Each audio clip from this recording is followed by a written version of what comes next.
Good afternoon, everyone. My name is Luca. I'll be moderating this event. And this event is celebrating the 100 years of Muriel Spark. It is the festival, Pisa Book Festival, is joining other events that have happened in the UK and in Scotland, celebrating 100 years from the birth of Muriel Spark. And we've got a fantastic lineup with us this evening to talk more about her work and the work they have done in conjunction to hers.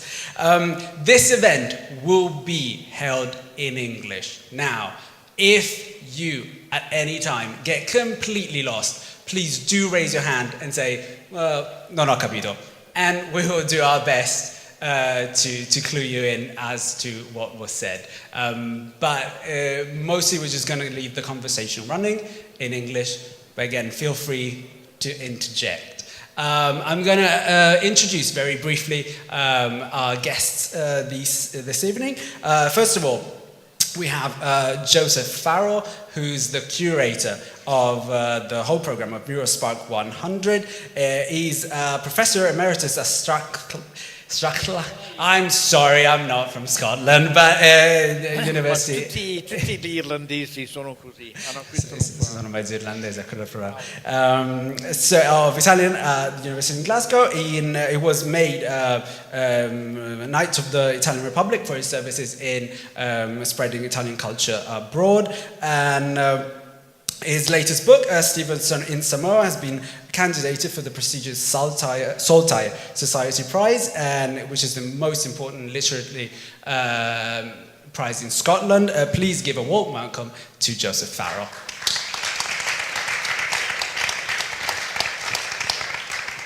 So next on the sofa we have Rosemary Goring. Goring is the correct pronunciation. I'm always worried about personal names and surnames with the pronunciation.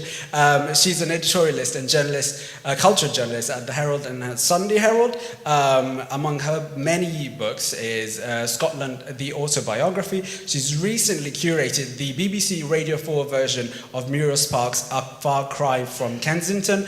A mille miglia da Kensington, for those in the audience who read the Italian version. And she's written an introduction for the girls of slender means, Le ragazze di pochi mezzi, which is available. Is that the one? It's available for purchase? I'm pretty sure I understand. Yes, it is. È disponibile in vendita il libro con la prefazione di Rosemary. So please give a warm welcome to Rosemary Goring. And last on the sofa, but very much not least, James Campbell. He published his first book in 1984, Scotland, Invisible Country, and following that with Gate Fever, Talking the Gates, many others. He's worked as an editorialist at the Times Literary Supplement in London. He's written... It still does. I'm sorry, I wasn't implying he wasn't. He's written an introduction to The Bachelors, which translates to Gli Scapoli, by, you guessed it, Muriel Spark, published by Berlin Polygon, also available for purchase. Please give a warm welcome to Jim Campbell. So I'm going to have Joe start us off in the discussion, if that's okay.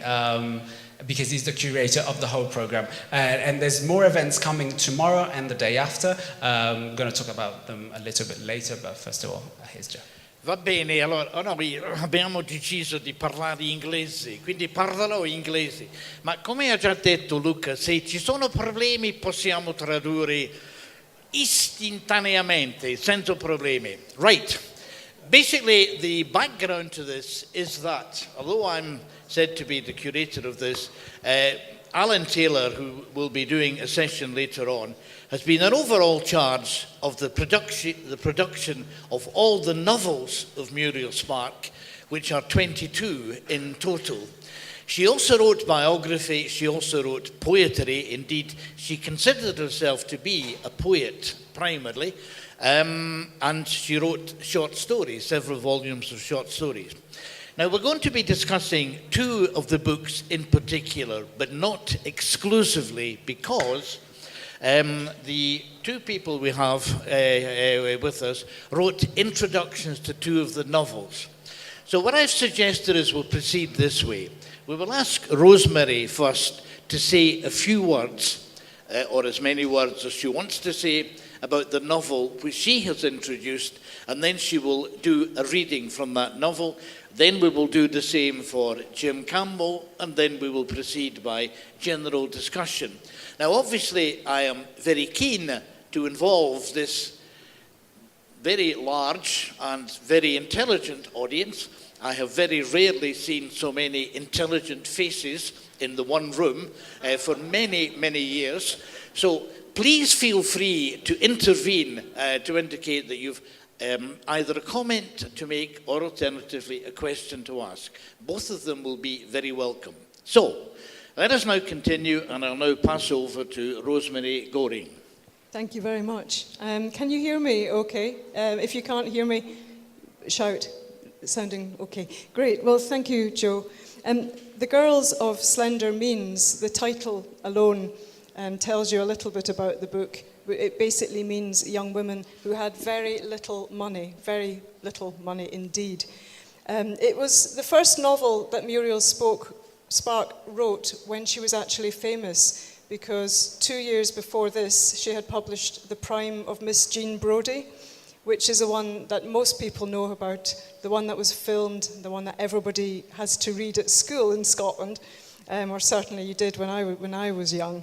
But The Girls of Slender Means actually is very autobiographical in the same way that The Prime of Miss Jean Brodie was. In fact, my husband, Alan Taylor, thinks that in some ways this book is a bit like a sequel to The Prime, because The Prime of Miss Jean Brodie was about schoolgirls, and Muriel Spark's experience of a very unusual school teacher who was devoted to Italy for good and for ill.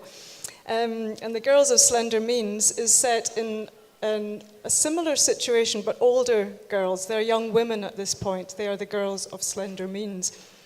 It's set in London in 1945, which for Britain was a tremendously important year because, first of all, you had two victories in the Second World War.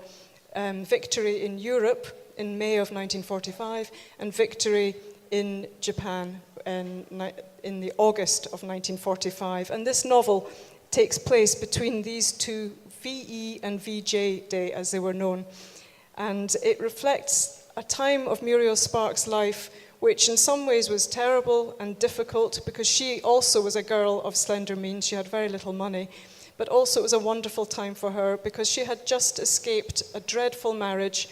She had returned to wartime London and Britain to get away from a husband she had finally managed to divorce. And she had finally found custody for her son, who she left with her parents in Edinburgh. So she basically got to know London during the war, which was a terrible time and also a wonderful time because she made friends. And this story, very briefly, is set in a rooming house, a boarding house, where women who didn't have much money would live together while they went out to work and tried often to find a husband.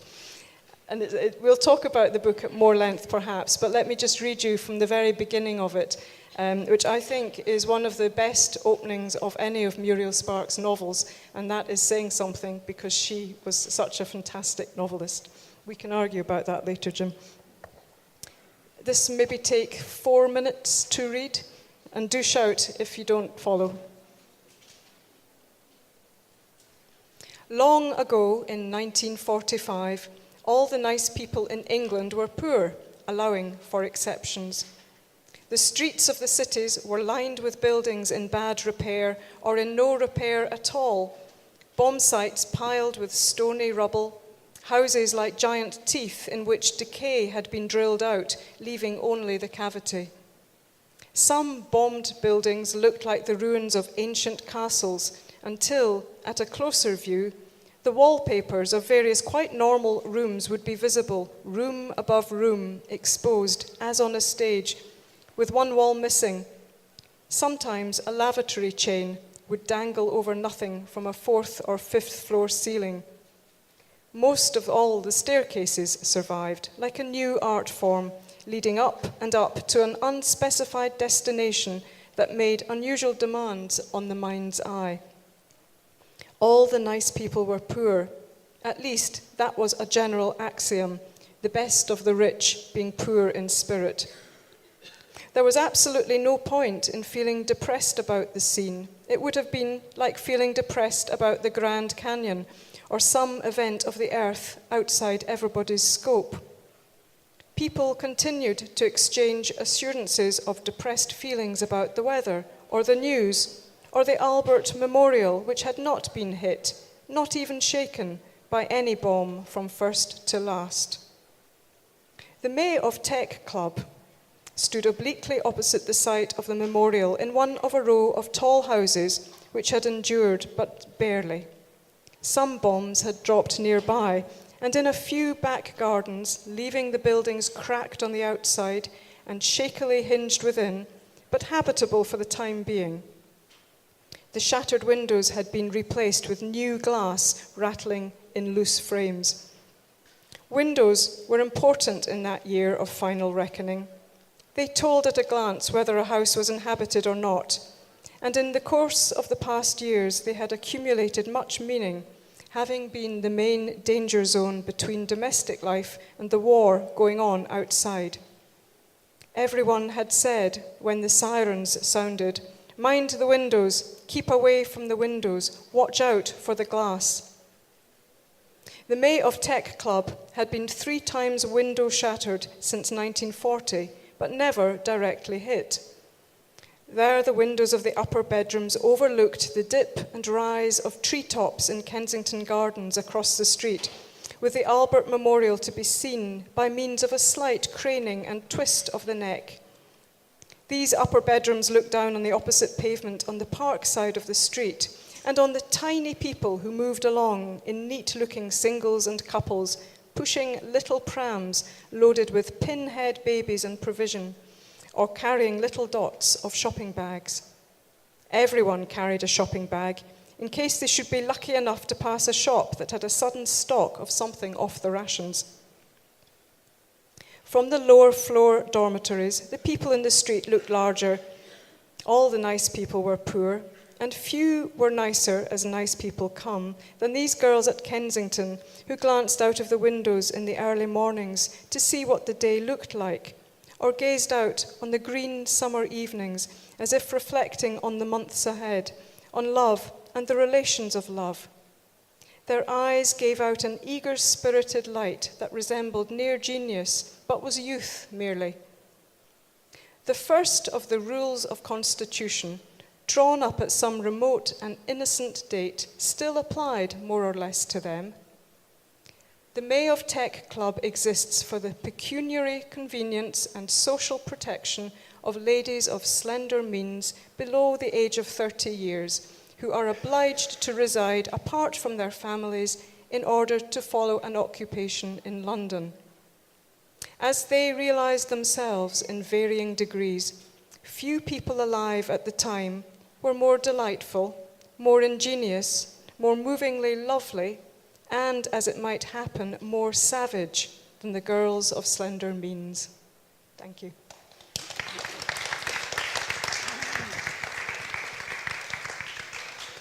Right, thanks very much, Rosemary. Let's now do the same with Jim Campbell. Jim is, as you've already heard, a critic and editor with the Times Literary Supplement in London. However, he's himself, like Muriel Spark, Scottish by birth and by education. And he too has done the introduction to a novel, as we heard, called The Bachelors. So, Jim, would you like to speak a little about this novel, as I said, a little or a lot about this novel, and then do a reading? Indeed. And is the sound clear?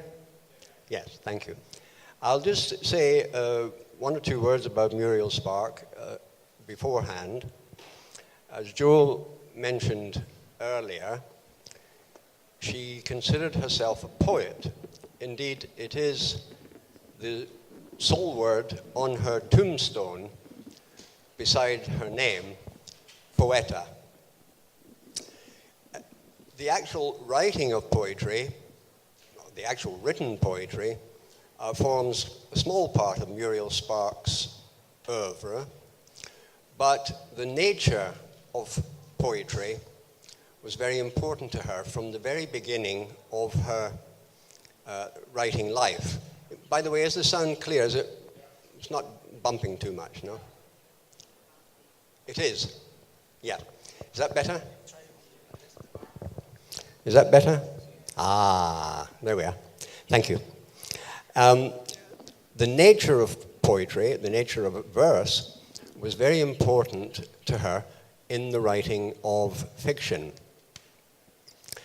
She was attracted to the precision of poetry, not to modern poetry, the poetry of T.S. Eliot and Ezra Pound, although perhaps she admired them, but to the poetry of Tennyson, Swinburne, and John Masefield, on whom she wrote a book. But she also was deeply attached to the Scottish border ballads, which she considered perhaps the greatest poetry of her own country. And these ballads were written in the 16th and 17th century by anonymous troubadours. And Muriel Spark tried, I think, to capture some of the nature of the Scottish ballads in her work. And she often quotes from border ballads in her novels. She quotes a verse or two from a Scottish ballad. I came across in an article in this magazine a couple of very short poems that Muriel Spark wrote at different times in her life. This one, which I'm going to read, she wrote when she was 11 years old. Horses, wild horses, alive as they gallop, in fury along, as they gallop and gallop and gallop along, living and spirited, beautiful horses, spirited, beautiful horses. She continued writing poetry. She had a gift for writing poetry. She had a literary gift altogether, as she very well knew, and as she made clear in this poem, which was written much later in her life. It's called The Goose. It's also very short. Do you want to know why I am alive today? I will tell you. Early on, during the food shortage, some of us were miraculously presented, each with a goose that laid a golden egg. Myself, I killed the cackling thing and ate it. Alas, many and many of the other recipients died of gold dust poisoning. So that golden egg was her talent, of course. The other thing I want to say briefly before reading a little bit about the bachelors, because it's pertinent to the bachelors, is about Muriel Spark's religion. Would you mind not talking up there? Thanks very much. It would be very kind if you would leave it until later, just for the benefit of other people. Thank you. Muriel Spark was born in Edinburgh, as everybody knows. She was born into a Jewish family. She went to a Protestant school in Edinburgh, and she converted to Catholicism, Roman Catholicism, in, I think, 1954. So she is, in a way, a woman of three religions. There's another form of religion, which I don't think was ever personally important to her, but it is at the center of this book. It's spiritualism. Now, I know that Joe knows the Italian term for spiritualism. Yeah, spiritualism. Yes. No, the word we were talking about, which may be less familiar, is the word séance, which Yes. I don't think is used in Italian so much as the equivalent seduta spiritica, which is the kind of mystical gathering there can be of people who believe in spiritualism. And that's quite important for the piece which Jim is going to read. That's right. It's when people sit around the table and put their hands on the table and make contact with the other side. with their loved ones. Muriel Spark was the aspect of religion that interested Muriel Spark the most was perhaps not worship of God, but the evil that exists in the world, not necessarily in the struggle between God and Satan, but the evil that exists, if we take care to notice it, in our daily lives. That runs through all her novels, that tussle between good and evil in ordinary life. And it's at the center of this book here. I'm going to read a little bit, which is about a séance. In other words, a meeting of a spiritualist group. The group is called the Wider Infinity. And the medium, who is the man who tries to contact your loved one on the other side, was called Patrick Seaton. And of course, that name, Seaton, is not very far away from Satan. But all the people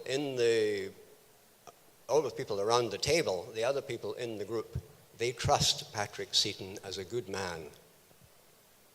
So here is Marlene, who has lost her husband, Harry, or Henry, and she has just joined the Wider Infinity. Shortly after the cremation of her husband, Marlene joined the Wider Infinity, an independent spiritualist group, proud of its independence from the great organized groups, and operating from a room in the region of Victoria Station.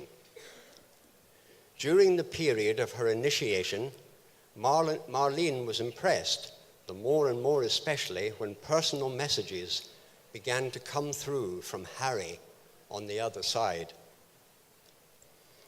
Patrick Seaton was the first medium to get through to Harry. I have a new message for our sister from Henry. Henry will not speak himself tonight, but he will speak on another occasion, said Patrick. But in the meantime, Henry sends his affectionate regards and is thinking of you in his happy abode. He particularly wants to say you have been too generous and have stood by too long and let others take first place. You must imagine Patrick with his hands on the table saying, I hear from Henry, and he lets his mouth droop. You were born to be a leader, but you have not yet fulfilled yourself. Now is the time to start living your true life. Patrick moaned. His mouth drooped, the lower lip disappearing into his chin. He looked very ill by the green light, and even when he had come round and the full lights were on, his complexion was more grey and the lines on his face deeper than before he had gone under. He was genuinely shaken. Amazing, Marlene whispered after the séance. For Henry was Harry's real name. And then very shortly afterwards, they have another meeting of the Wider Infinity. At the first séance to be held by the newly constructed circle in Marlene's flat, Patrick had gone under in style with a quivering of the lower lip and chin, upturned eyes, and convulsive whinnies, because he's reaching the supernatural. A few threads of ectoplasm, like white tape in the dim light, proceeded from the corners of his mouth.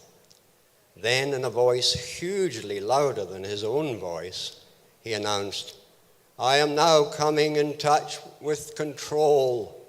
This is control.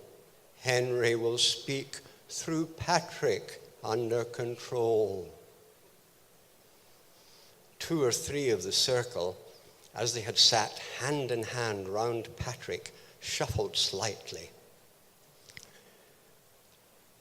For that particular combination of Carl and Henry, Carl is another person, was in the experience of the circle exclusively interested in the affairs of Marlene and did not seem aware of the claims of the wider infinity as a whole.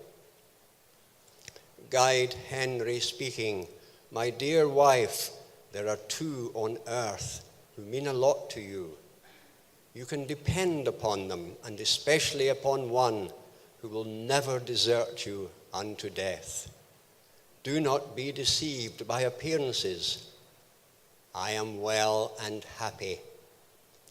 Do you remember the Lobel Pass where we stopped at an inn and ate a marvelous omelette?" "Oh," Marlene said. "Oh, how it takes me back.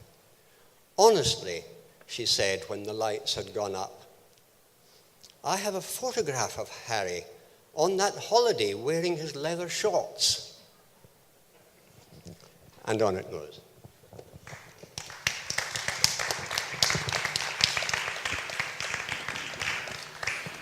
Good. Well, since no one has intervened, I take it that everyone here is following perfectly all that we've said so far. I repeat my invitation. You're free to intervene at any point. Politely, obviously, but at any point. I'd like to come back now to Rosemary and to pick up one of the points which she made in her own introduction to this novel, when you spoke about having this book having autobiographical elements. Would you like to expand that to tell us more precisely where Muriel Spark was in her life? I mean her intellectual and her emotional life, as well as in her developing career in the world of letters, and how and to what extent that's reflected in this book. Yeah, certainly. As I mentioned, Muriel had recently divorced and come back from Africa, where she had been living. She'd left Edinburgh, I think, as Jim said, as a teenager, we would now say, got married, but very quickly discovered this was not for her. When she arrived in London, many people have criticised Muriel Spark because when she came back with her son, Robin, she left Robin in Edinburgh with her parents, but she herself moved to London. You must remember it was wartime and very difficult to find a job. But also, I think Muriel Spark didn't want to live in the very cramped and repressive atmosphere of Edinburgh in the 1940s. If it had been bad when she was growing up in some ways in the 1930s, it was even worse under the pall of the Second World War. So she went to London, leaving her son behind, and that was an element that was to follow her throughout all her life, actually, the element of guilt and also recrimination, including increasingly as she grew older from her son himself, who felt he had been abandoned. But Muriel moved to London because this is where she wanted to set up a literary life for herself. She wanted to be a poet, and eventually she went on to take jobs in the Poetry Society and to make a name for herself writing non-fiction. But at the time in which she moved to London, she had no money, as we've just discussed, and the job that she took, and if anybody here wants to become a novelist, think about doing something like this. It was during the war, and she got a peach of a job in the department of the Foreign Ministry, making up propaganda which was being fed to the Germans to make the German population think the war was going badly for them. And you had to make these documents, these bulletins, as authentic as possible. And as anybody knows who has ever led a sort of a double life, the best way to lie is to put in truth along with the lie, also so you don't forget what you've said. And she had this fantastic task of trying to, in a way, be fictionalizing what was going on, at the same time weaving in fact. And that was the best possible training, I think, for a novelist. One question, was that for the Secret Service? I wouldn't call it the Secret Service. I think it was less secret than that. It was the Foreign Ministry. Oh, wow. So they were doing propaganda. Oh, yes. Wow. Yes, black propaganda. We're very good at propaganda in Britain. I don't know how you are in Italy with propaganda. Well, I imagine let's you're quite not good. open that box, I'd say. But Sorry. No, not at all. It's such a good point. And I think Muriel really enjoyed herself at this point. I think it's when her imagination started to flourish, not only because of the situation she was in and feeling that actually for the first time in her life, she could take in control of her life. She'd got out of a bad situation. Okay, let's talk just a little about poetry. We've heard already, as Jim said, that she regarded herself primarily as a poet, and that is the word which is on her tombstone. She's buried, as you may know, in Tuscany. She lived in Tuscany, but this we'll discuss in a later session. Nevertheless, she had this particular job with the Poetry Society. Now, poetry is also discussed in this novel, where she makes fun of poets. She basically satirizes poets. Would you like to pick up this aspect of this particular novel? Absolutely. It was really interesting hearing Jim read a poem that Muriel wrote when she was 11 years old, because right from as early as that, Muriel wanted to be a poet. But she would go to her local library. She would bring home Wordsworth and Swinburne and all the great poets, Tennyson and Keats. She would read their poetry and she'd try to improve it. Now that tells you something about her literary ambition. And in The Girls of Slender Means, one of the central characters, and this is a very complex novel, it's a social comedy, it's a political satire, but at its deepest, it is a real spiritual examination of what it is to get to the next life, what it means to lead a good life, and also what the power of evil. Just as Jim was talking about evil in The Bachelors, there is a moment in this novel which, even though I'd read it several times before I was asked to write the introduction, when I read this bit, I really flinched. It's really, really dark and disturbing. And the central character who's involved in that scene is Joanna Child. She's a very beautiful daughter of a vicar, of a religious priest, really, but not a priest. It was her daughter. And her great ability was what we call elocution. I don't know what the Italian word for that, just elocution? The same word in Italian. And she would teach people how to talk properly. A lot of us could do with that in Scotland. And the way she did this was by teaching them poetry. So the backdrop to this novel, whatever is happening in this boarding room house, you can hear Joanna in another room teaching her pupils, and you hear little refrains of poetry. But the one that she liked best was The Wreck of the Deutschland. So sometimes people are saying, I don't like this poem, I prefer The Wreck of the Deutschland. So all the time this poetry is going on around this house, and Joanna plays such a big, pivotal, and unfortunately very tragic role in it. And I'm not so sure that Muriel was satirizing the poets. In some ways, I think she just couldn't live without poetry and wanted it all around. The Wreck of the Deutschland, as you may know, was written by a very interesting poet, Gerard Manley Hopkins, who was also a Jesuit and who actually had to give up writing poetry because he was ordered to do so by the superior of the Jesuit order. But that's a different matter.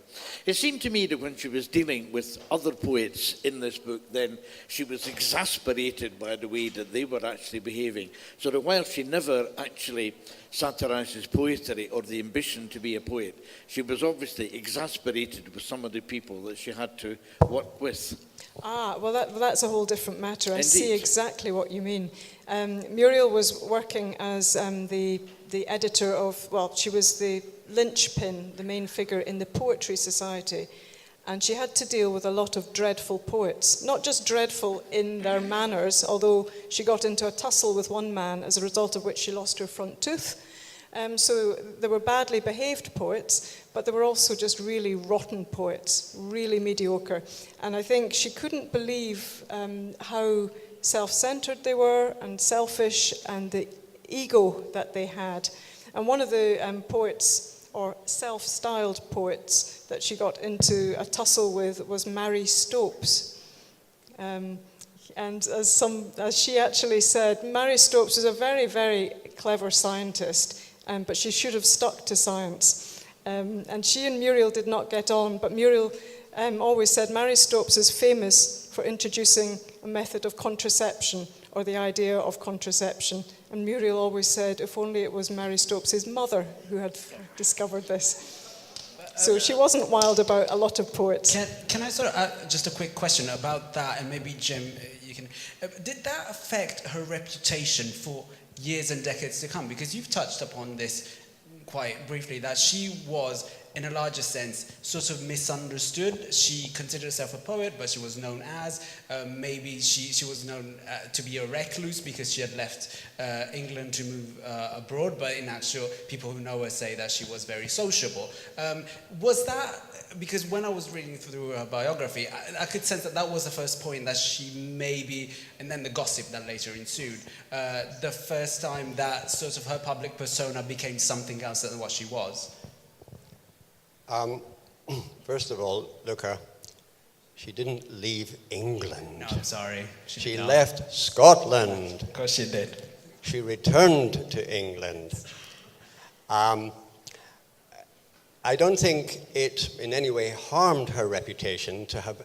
her very first book, I think I'm right in saying, was a collection of poems, the Farrow and other poems, some rather obscure poems in there. But she had a curious path to becoming a novelist. She didn't become a novelist until she was almost 40 years old, which is quite late, not very late. There are people who have waited until they were 50, even 60. But 40 is fairly getting on to start becoming a novelist. And then she had an extraordinary burst of creation between, I think it's 1957 and 1961 or 62, in which she wrote 7 or 8 books. Not all of them novels, one collection of short stories and plays, short plays. But an extraordinary burst of creation. But before that, she had a career as a woman of letters, you might say, because she wrote biographical books about Wordsworth and about Emily Bronte and about John Masefield and Mary Shelley. So she had a literary career before turning to fiction, and it's one of the things that happened in between her life as a poet and her life as a novelist is that she had some kind of nervous breakdown. And whether that was instrumental in her becoming a novelist or not, I don't know. But she did, and it separated her life as a poet, an actual poet who wrote poetry, from her life as a novelist, although, of course, she continued to write poetry all her life. Yeah. Well, can we carry on from that? And this is a question which can then go to both of you. But first of all, Rosemary, could you talk about the nature of the institution in which this novel is actually set? And then could we widen it out, both of you, to talk about London? Because there's a very strong sense of place, it seems to me, in the various novels of Muriel Spark. And perhaps on one of the other sessions, we can talk about Edinburgh, particularly in regard to the novel which we've identified as her best-known novel, The Prime of Miss Jean Brodie. But London was important. London was one of the places she spent a lot of time. Then she moved to New York and to Rome and to Tuscany. But that too we'll talk about later. So, would you like to talk about the institution? Then can we talk about London and the characters of London as regards the novels that we've been highlighting today? The place, the setting for the Girls of Slender Means is, in my mind, it's like a doll's house. It was called the May of Tech Club, and it was almost identical to the rooming house, the boarding house that Muriel Spark stayed in when she was in London, which was in Kensington. It was called the Helena Club. There are royal connections with both names. And what it was a tall building where women of a certain youngish age, but actually quite a few over the age of 30 who weren't meant to live there, did live there. They clung on. And it was where you saw the meeting between the younger generation who smoked and went out with boys and often just were really only thinking about the husband that they could catch. And the women who were in their 50s, who had been young when they first moved to the May of Tech Club, but had never found somebody with whom to set up a life, which is actually it's really quite miserable when you think about it, but these were nice women and very kind to the younger ones. And it's one of these older women who drops the little clue about how this novel is going to go. She remembers a couple of years before the novel opens, a bomb had dropped in the back garden of the May of Tech Club. And inmates of the boarding house would sometimes see this woman showing new residents around, showing them where they were going to be living, and pointing out the crater in the back garden where the bomb had fallen. But what she also said was that she was absolutely sure that when the house had rattled and shaken and the windows had broken because of this bomb, she had seen a second bomb falling. And of course, that little seed of doubt is planted in your mind because Muriel Spark writes nothing that isn't actually meaningful. And that's one of the great joys of her novels, that every sentence matters. And even those sentences where she seems to be completely repeating herself, that's there for a purpose. So the setting is this fantastically atmospheric rooming house. You have a fat young woman called Jane who is fat because she works in publishing. Now, there's a thin publisher right in front of me here. You don't have to be fat if you're working in publishing. But Jane felt she had to eat everything she could get her hands on because she was doing brain work, and the brain needed to be fed properly. You've got the most magnificently beautiful Selina Redwood, called a Redwood because she was tall and slender. And she is one of the inmates who, I shouldn't call them inmates, it's as if they're in prison. Maybe Muriel Spark has prisoned them. I should call them residents, sorry. Selina is one of the few young women who can fit the most important object in this rooming house, which is a schiaparelli dress. I don't know if I've said that properly.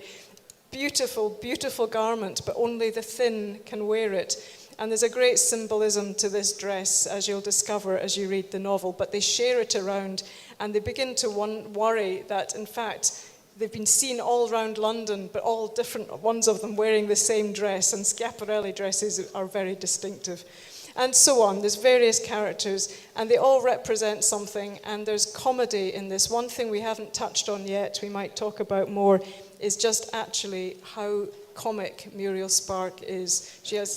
We'll come back to that in a minute. Sorry, I was about to get too light-hearted there. Well, I'll just say something about London.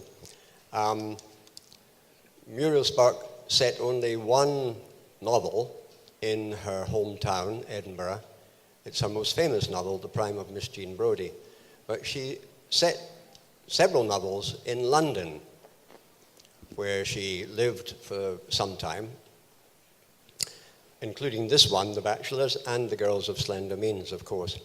But it's not a glamorous London. The mention of a Schiaparelli dress might add a little touch of glamour to The Girls of Slender Means, the girls themselves.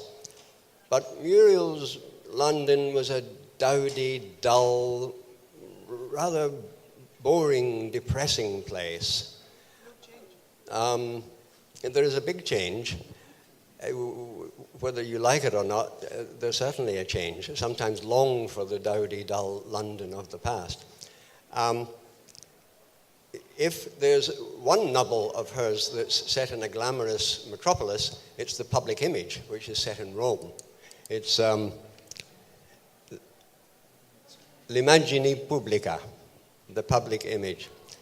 But her novels in London, they're set in the remoter parts of London, quite far out from the centre, in dingy boarding houses and bedsits with no proper heating. And it's quite hard to imagine now, 50 years on or more from when this book was written, how dreadfully boring a day Sunday was in British cities. I mean, I remember it in both Glasgow and Edinburgh, in both of which I lived.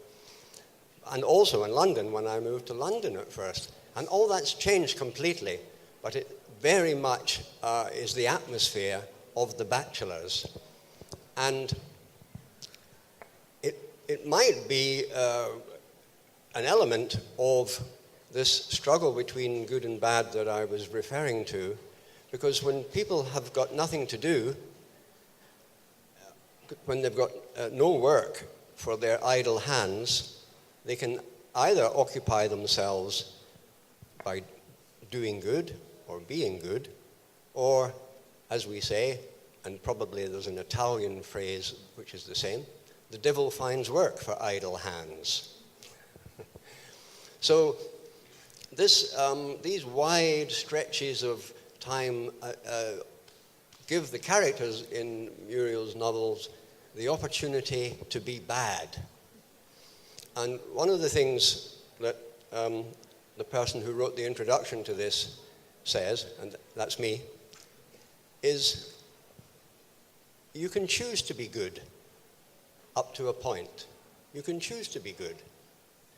And I think that's very strong motivation behind Muriel's portrayal of character. She portrays characters who have not realized or not engaged with the possibility of choice. And if you don't affirm your faith, you leave yourself open to possession. I'm beginning to sound like a priest myself, but I'm not. But I do think it's a strong motivation of her characters. I'd better stop that sermon before it gets too Sunday morning-like. Well, as Luca will be, we're also running out of time. And I would like to talk just a wee bit about the question that is a very important one, that Rosemary mentioned. That's to say, there's a very distinctive mood and style, and I don't just mean literary style, a very distinctive mood in the novels of Muriel Spark, most of them. The characters are very often comic, grotesque, odd, or curious. At the same time, these are desperately serious novels which deal with very important themes, the notion of evil, for example. And the novel in particular that Rosemary has been talking about ends up as a tragedy in many sort of ways. So, can we talk about the comic spirit or the comic mood in the novel and what it reveals or what it conceals? It seems to me that in some ways Muriel Spark, is it Balzac who talked about the comédie humaine? The human comedy, the fact that we are all, to some extent, ridiculous. And I think she means that in her mind, ridiculous in the eyes of an overbearing almighty, of a God, so that we run around doing our things and we are really looking a bit silly, a bit daft, and sometimes we're very... we could be mocked easily. I know that's true of lots of people I know, including myself. And I think what's interesting, I don't think you can write a really serious novel without an element of humor, because humor throws up the depth of seriousness. If something is unleavened, if something is unrelievedly dark, I don't think the message gets across nearly as powerfully as if you see it within a wider context of how we all can be and how life really is. And often there's humour, even in the blackest situations, and we know that from lots of world situations. Humour always comes through in some ways. I think Muriel Spark had quite a cruel sense of humour sometimes, and I'm very glad that I was never the butt of anything that she said, because I think she could be, in person, quite cutting because she had such a quick wit. But I think, essentially, she was a very generous-spirited novelist, and all the characters in The Girls of Slender Means, for example, with one exception, I think she was really fond of. And I sometimes wonder if that's not where the comedy comes from. The people who you love, you tend to tease, and you tend to joke with. But anyway, I think her humour was the thing that stands out most. With one exception, I think, and even in the darkest of her novels, there's not one of these books of the 22 that doesn't make you smile and sometimes laugh out loud. Yes. I'll only add to that, it's not really that there are jokes in Muriel Spark's book. You don't laugh out loud. But she said, I like to give pleasure. That's one of the things she said about her writing. And there is pleasure in all of her books. And just continuing in my role as priest, I think a lot of the comedy in her novels comes from making fun of the wicked people in them. And we do laugh at wicked people, and we laugh at them because we wish to ridicule them and to, in that way, neutralize them. And again, I think that's a very powerful motivation behind Muriel Spark's characters. But there's pleasure in abundance in her novels. That's what I think.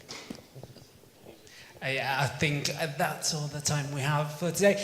Thank you all for coming, but first let me thank our esteemed panel, Joseph, Jim, and Rosemary for speaking to us today. Just quick mention, the books that we've talked about are available for sale either here or upstairs at the Books of Scotland is the name of it.